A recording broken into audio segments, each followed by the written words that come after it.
Namaste, very good afternoon everyone. Welcome again to my YouTube channel GK Law Classes. So in the previous lecture we have started with the new subject of the Bharatiya Sakshya Adhiniyam or the new Indian Evidence Act, which will replace your older Indian Evidence Act. So in the previous video we have discussed section 1, 2 and 3, and today onwards we are going to discuss chapter number 2 relevancy of fact section number 4 onwards. So जिन्होंने अभी तक previous video को checkout नहीं किया फटाफट से जाके previous videos को चेकआउट कर सकते हैं. अगेन आई एम रिपीटिंग कि आप लोग जो है पुराने क्रिमिनल लॉज के जो इंपॉर्टेंट लैंडमार्क केस लॉज है वो यहाँ पे अपना डिस्क्रिप्टिव पेपर में जो है वो रेफर कर सकते हैं. कारण उसका ये है कि अभी तक बहुत जगह इन एक्ट्स की इम्प्लीमेंटेशन प्रॉपरली नहीं हुई, नए केसेस इतने सारे रिकॉर्ड नहीं किए गए कंपैरेटिवली अंडर द न्यू न्याय संहिता एंड साक्ष्य अधिनियम. तो आप प्रीवियस जो केस लॉज या प्रीवियस ओल्डर क्रिमिनल लॉज के वो है डिफरेंट सेक्शन के ऊपर रेफर कर सकते हैं. Those are the landmark cases. इसके अंदर आपको सबसे इंपॉर्टेंट अंडर द साक्ष्य अधिनियम क्या है कि आपको सेक्शन का नंबर और नाम और केस लॉ ये तीन चीज़ें पता होनी बहुत ज़्यादा ज़रूरी है. Then you can write it descriptive paper very well. तो आइए शुरू करते हैं with section number 4 chapter number 2 relevancy of fact. So इसके साथ अगर आपको आज की वीडियो पसंद आए तो उसे लाइक शेयर डेफिनेटली कीजिएगा. जिसने हमारे चैनल को अभी तक सब्सक्राइब नहीं किया प्लीज़ फटाफट से जाके हमारे चैनल को सब्सक्राइब कर लीजिए. अगर आपको कोई भी डाउट है स्टूडेंट्स तो मैं फिर से रिपीट कर रही हूँ, आप कमेंट सेक्शन के अंदर मेंशन कर सकते हैं. जौन सा भी पॉइंट आपको समझ में नहीं आया आप वो पूछ सकते हैं. इसी के साथ अगर आप कोई और सब्जेक्ट लीगल सब्जेक्ट पढ़ना चाहते हैं, आपको लगता है उसकी वीडियो शॉर्ट हमने कवर नहीं की, आप उस टॉपिक के रिगार्डिंग एक लेक्चर एक्सपेक्ट करते हैं तो वो भी आप हमें कमेंट सेक्शन में मेंशन कर सकते हैं. सो सेक्शन नंबर 4 है the relevancy of fact forming part of same transaction. So student, before we proceed with this particular section, let me remind you कि इस particular वीडियो में भी हम सिर्फ important sections ही कवर करेंगे. हम सारे का सारा एक्ट जो है ऑफ 170 sections वो कवर नहीं करेंगे, सिर्फ important sections ही कवर करेंगे. और जिनके निकनेम्स है पर्टिकुलर सेक्शन निकनेम से जाने जाते हैं तो आप वो भी साइमल्टेनियसली मार्क करते रहिए, जैसे कि ये section number 4. So it was previously section number 6 under the Indian evidence act. Rest justice का प्रिंसिपल है, यानी वो सारी ही चीज़ें जो उस पर्टिकुलर टाइम ऑफ ट्रांजैक्शन में घटित हुई हैं उस पर्टिकुलर फैक्ट में इशू का हिस्सा बनती है, वो सारे ही रेलिवेंट फैक्ट जो है माने जाएंगे. So here the transaction means incident. तो ये जितने भी रेलिवेंसी ऑफ फैक्ट के आपके सेक्शंस होंगे ये सारे आपको with the help of illustration ही समझने होंगे. मेजॉरिटी पेपर में इलास्ट्रेशंस पूछी जाती हैं और फिर आपसे एक्सपेक्ट किया जाता है उसे इलैबोरेट किया जाए इन डिस्क्रिप्टिव पेपर या एमसीक्यू उसके अंदर आप उसका सेक्शन नंबर बताएं. So facts which are though not an issue, they are not in question, are so connected with the fact and issue or relevant fact, they do form the part of that issue or relevant fact as to form part of same transaction will be a relevant fact whether they occurred at same time और same place और different type और different place. तो जो चीज़ें उस particular point of cause of action के दौरान घटित की जाएंगी वो सारी ही रेलिवेंट फैक्ट जो है वो मानी जाएंगी, चाहे वो फैक्ट एंड इशू का हिस्सा है या नहीं है. So this particular concept of principle of arrest justice is, ये देखिए एक इंपॉर्टेंट पॉइंट मैंने यहाँ पे पेन डाउन किया हुआ है, exception to general rule of hearsay evidence not admissible. So ये चीज़ आपको यहाँ पे याद रखनी होगी. सो हम इसके अंदर एक एग्जाम्पल देखेंगे. This is the point b of the example.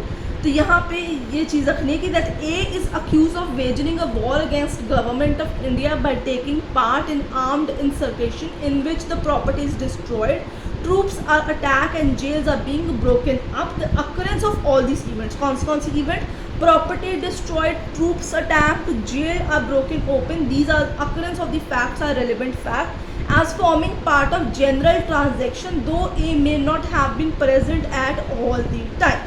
सो ये आप इससे जो है रेस्ट जस्टिस का कॉन्सेप्ट समझ सकते हैं. रेस्ट जस्टिस मतलब सेम ट्रांजैक्शन के आसपास जो चीज़ें घटित हुई हैं या वो मेन कॉज ऑफ एक्शन घटित होने के बाद जो इमीडिएटली ट्रांजैक्शंस हुई हैं, जो इमीडिएटली इंसिडेंट्स या रिएक्शंस जो आए हैं वो सारी चीज़ें रेलिवेंट फैक्ट्स होंगी. उन सबको आप फैक्ट एंड इशू के साथ कोलैबोरेट कर सकते हैं. ठीक है student. The question is whether certain goods ordered by B were delivered to A. The goods were delivered to several intermediate persons successfully. Each delivery is relevant fact. क्या B ने ए को गुड्स दिए तो गुड्स जो है एक जगह से दूसरी जगह रेलिवेंटली पहुँचते ए की सिटी तक आए हैं. So these all relevant transactions होंगी. So they will form the part of a relevant fact. Student इसमें दो केस और रेस्ट जस्टिस के बहुत इंपॉर्टेंट आते हैं. R versus Foster 1834, G Rao versus state of Andhra Pradesh 1996. तो ये दोनों ही केस लॉज बहुत इंपॉर्टेंट है रेस्ट जस्टिस के कॉन्सेप्ट के अंदर. जब आपने सेक्शन 4 एक्सप्लेन करना है तो आपने ये दोनों ही एक्ट जो आपके पर्टिकुलर केस लॉज है, इनको मेंशन करना है। I repeat, R versus Foster, G Rao versus state of Andhra Pradesh, तो ये दोनों ही इंपॉर्टेंट है। इसके आगे चलते हैं, section number 5 is also very important, facts which are the occasion, cause, effect of fact and issue, relevant fact. अब इसकी लाइन से ही पता चल जाते हैं वो सारे फैक्ट्स और सारे तथ्य which are either occasion, cause और इफेक्ट, कारण है या उसका रिजल्ट निकल के आते हैं, of the fact and issue are relevant fact. तो यहाँ पे भी अगेन हम एग्जाम्पल देखेंगे जिससे आपको ये चीज़ समझा सके। वो कहते हैं fact which are the occasion, कारण, कॉज और इफेक्ट, इमीडिएट और अदरवाइज, उसके कारण एक पर्टिकुलर चीज़ की रॉबरी हुई है, जिस चीज़ के कारण वो रॉबरी हुई है, that cause is also a relevant fact here, of which constitute the state of things under which they happen, जिसके कारण वो एक्स वाई चीज़ जैसे रॉबरी या डिकॉइटी कंडक्ट की गई है, और which afforded an opportunity for their occurrence और transaction, वो सारे ही फैक्ट, दोज कॉज, इफेक्ट और ओकेजन, जो उसके कारण, जिसके कारण वो चीज़ घटित हुई है या घटित होने के बाद जो चीज़ हुई है, वो सारे ही रेलिवेंट होंगे। अब यहाँ पे एग्जाम्पल देखिए, ये सबसे इम्पॉर्टेंट है, इस पे जो है क्वेश्चन आपको आता ही आता है। आप यहाँ पे इम्पॉर्टेंट मार्क कर सकते हैं, आप इसे एज ए क्वेश्चन मार्क भी यहाँ पे मार्क कर सकते हैं। ये वाला इलस्ट्रेशन डेफिनेटली पूछा जाता है। The question is whether A robbed B, क्या ए ने जो है बी से चोरी की कि नहीं की। The fact that shortly before the robbery B जो है एक मेले के अंदर गया, उसके पास कुछ पैसे थे, उसने वो सारे पैसे जो है किसी को या तो दिखाए या उनके बारे में जिक्र किया वहाँ पे। The fact that he had the money to the third person, किसी तीसरी आदमी को, दे आर रेलिवेंट, क्योंकि कॉज यहाँ पे ये चीज़ बन गई आपकी। So it was the cause of the robbery, और इफेक्ट क्या था, रॉबरी हुआ उसका। The question whether A murdered B, marks on the ground produce by struggle at और नियर द प्लेस जहाँ पे वो मर्डर कमिट हुआ है, they are the relevant fact. So यहाँ पे जो मार्क्स ऑन द ग्राउंड है, जो प्रोड्यूस किए गए हैं बाय द स्ट्रगल, वो इफेक्ट थे उस चीज़ का, लड़ाई का वो असर था जिसके कारण वो मर्डर कमिट हो गया। So again this is an important point. So section 5 के ये दो इलास्ट्रेशन आपको डेफिनेटली आना चाहिए, क्योंकि इलास्ट्रेशन के तहत एमसीक्यू और डिस्क्रिप्टिव दोनों में क्वेश्चंस आते हैं। मोटिव, प्रिपरेशन, प्रीवियस और subsequent conduct, any fact is relevant, जिसके द्वारा ये शो किया जाता है या कॉन्स्टिट्यूट किया जाता है क्या, कोई एक मोटिव, कोई एक तैयारी for any fact in issue और रेलिवेंट फैक्ट। अगर मर्डर करना है तो किसी ने प्रिपरेशन की, हथियार इकट्ठे किए, 4 लोगों को बुलाया, उनको पैसे दिए टू कमिट दैट मर्डर, तो वो प्रिपरेशन भी जो है वो सारी फैक्ट एंड इशू के तहत रेलिवेंट फैक्ट जो है कॉन्स्टिट्यूट की जाएगी। Now students, again illustration is very important in the भारतीय साक्ष्य अधिनियम। आप विदाउट इलास्ट्रेशन बीएसए को नहीं समझ सकते, इसलिए मैं साइमल्टेनियसली अलग अलग इलास्ट्रेशंस जो है यहाँ पे मार्क कर रही हूँ। सेक्शन नंबर हम 6 इस टाइम पे कवर कर रहे हैं।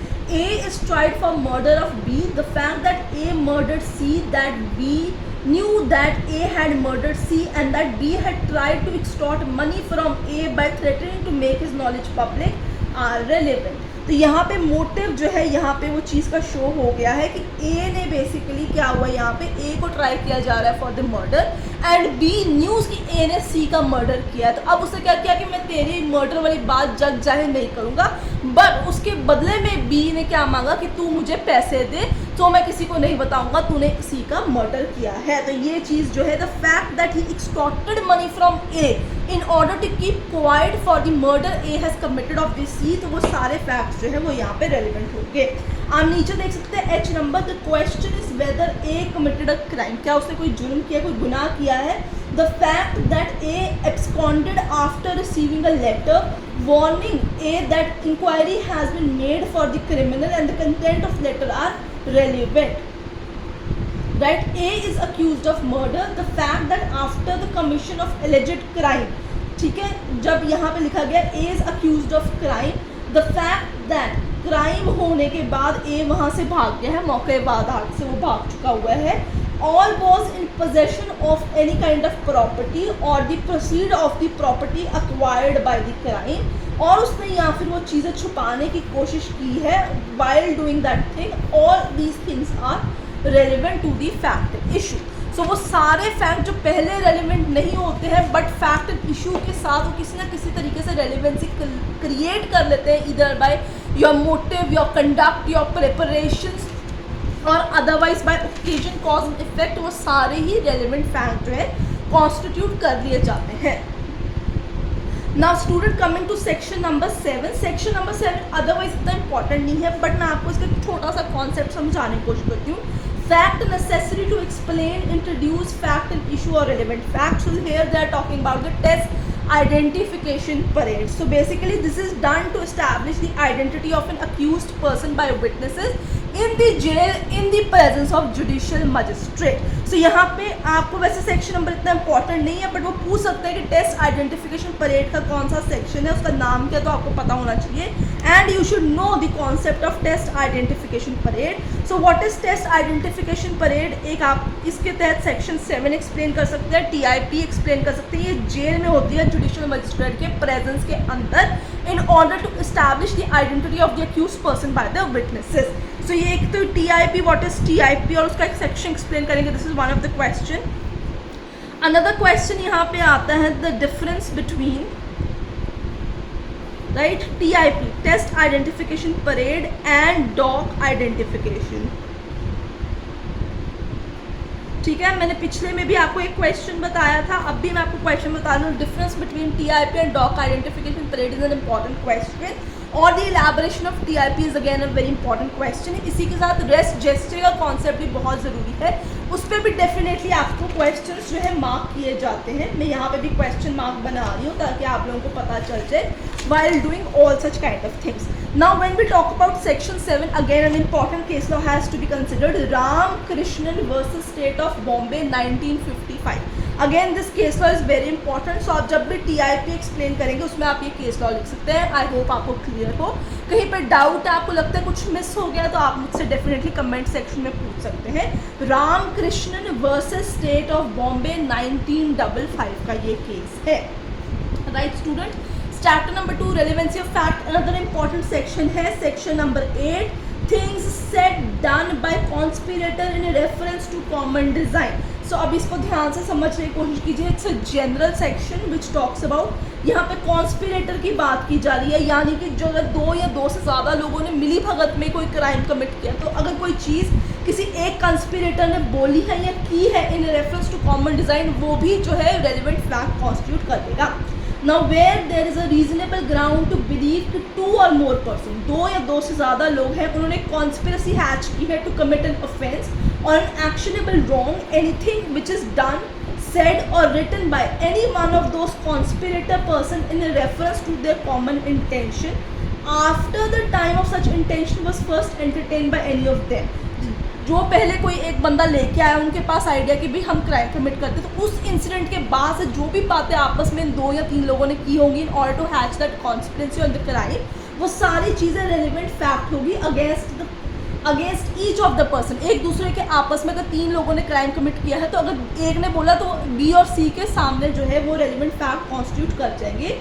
Believed to be so conspiracy as well as for the purpose of proving existence of conspiracy as for the purpose showing that such person was party to it. So अगर तीनों में से किसी ने भी कोई एक चीज़ बताई है, वो relevant fact ही constitute करेगी against the other 2 parties, other 2 conspirators rather.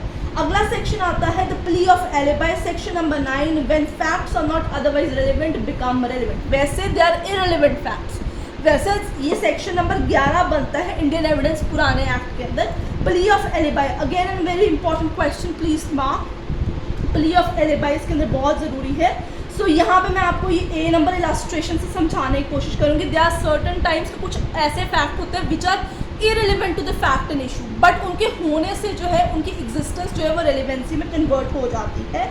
So the question is whether A has committed a crime at Chennai on certain day. The fact that on the day he was in the Ladakh is relevant.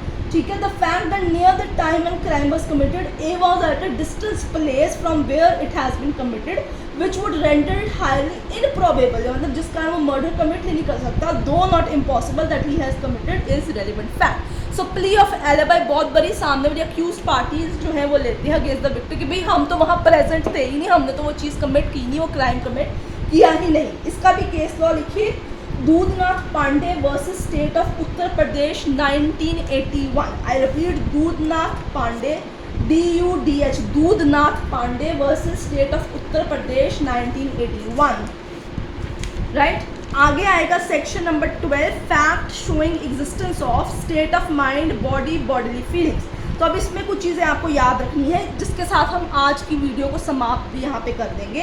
Fact showing existence of any state of mind, जैसे कि कौन सी state of mind, intention, knowledge, good faith, negligence, rashness, ill will, goodwill toward any particular person, और showing existence of any of the state of body or bodily feeling, वो सारे relevant हो जाएंगे।